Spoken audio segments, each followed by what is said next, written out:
So imagine this. You're living in a country where a foreign fruit company has enough power to influence your government, shape your economy, and has the backing of one of the most dominant nations the world has ever seen. They're also able to deploy troops.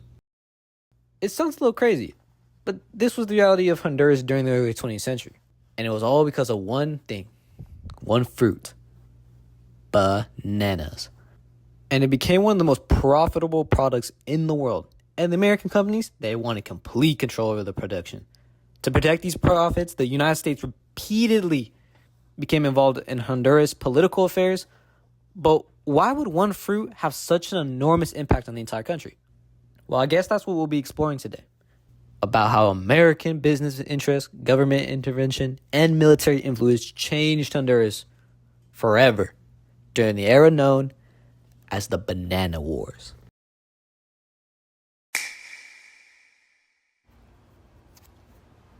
And during the late 19th century and early 20th centuries, the United States expanded its influence throughout Latin America. And American leaders believed that protecting trade and maintaining regional dominance in the area, mainly preventing Europeans' influence, were essential to national interests. And because of this strong American belief, Honduras became one of the most affected countries during this time period. And the U.S. involvement in Honduras was driven primarily due to economic interests, especially the fact that American banana companies were there making loads of money.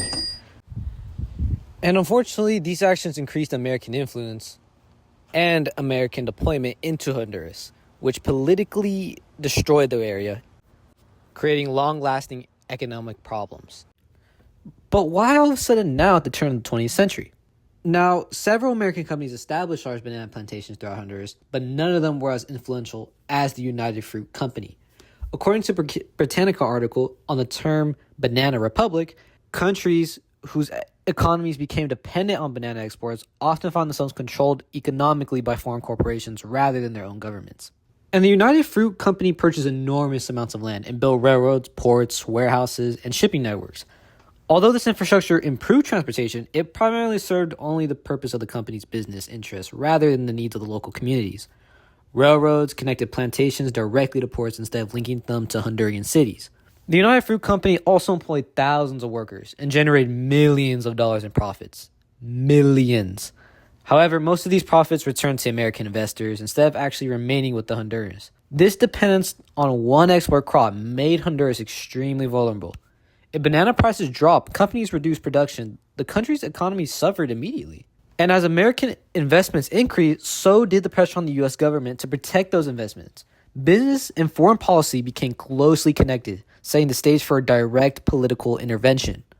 Well, a series of American military interventions across the Caribbean and Central America, according to Give Me Liberty by Eric Foner, President Theodore Roosevelt, and William Tower Taft, and Woodrow Wilson, all believed that the United States had a responsibility to maintain order in the region.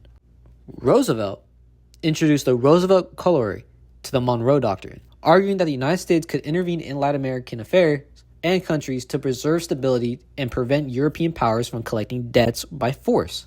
President Taft expanded his approach through dollar diplomacy. Instead of relying on the military power, his administration encouraged American investment overseas. The idea was that economic influence would strengthen American interest, while discouraging European involvement. In reality, however, when investments appeared threatened, military intervention often followed. Now, although Honduras was never formally occupied for decades, like Haiti and Dominican Republic, American troops still landed several times during the political conflicts in the early 1900s. Their stated purpose was to protect American citizens and property, but these interventions also protected the financial interests of the companies, such as the United Fruit Company. Historian A. Fenner argues that U.S. foreign policy in Honduras was shaped largely by economic concerns. American officials frequently supported governments that protected the U.S. business interests, even if those governments were limited democracy or favored foreign corporations over their own citizens. This relationship became especially visible during the presidency of Turpio Carrios Andino in the 1930s. While his government brought up political stability, it also maintained close ties with the American business interests. U.S. officials generally supported his administration, mainly because it created predictable environments for investment. Statistics and government policies tell only part of the story.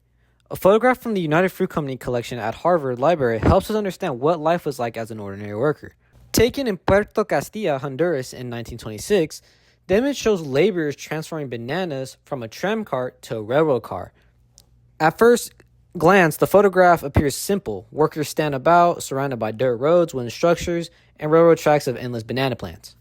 However, the image reveals a lot more than we think. The railroad itself, constructed by the United Fruit Company, transports bananas efficiently to shipping ports. Everything shown in the photograph existed to support exponents destined for American investors. The workers perform physically demanding labor under intense tropical heat and humidity. Although they produce enormous wealth for the company, many receive low wages and worked in difficult conditions. The photograph illustrates how the success of banana industry depending on thousands of Honduran laborers whose contributions often went unrecognized.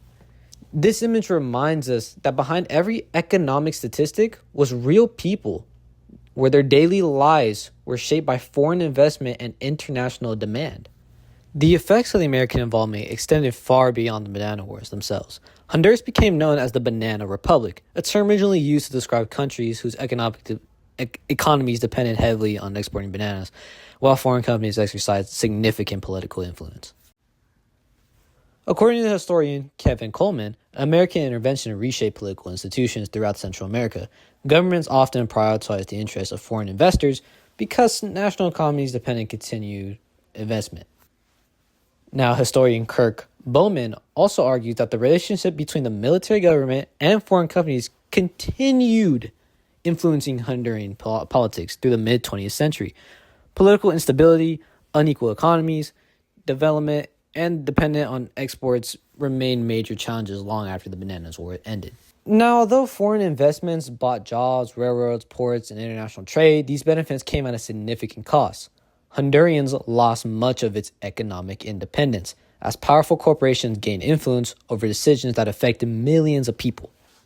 Now, the legacy of these events continue today whenever historians discuss foreign intervention, multinational corporations, and economic dependency in Latin America.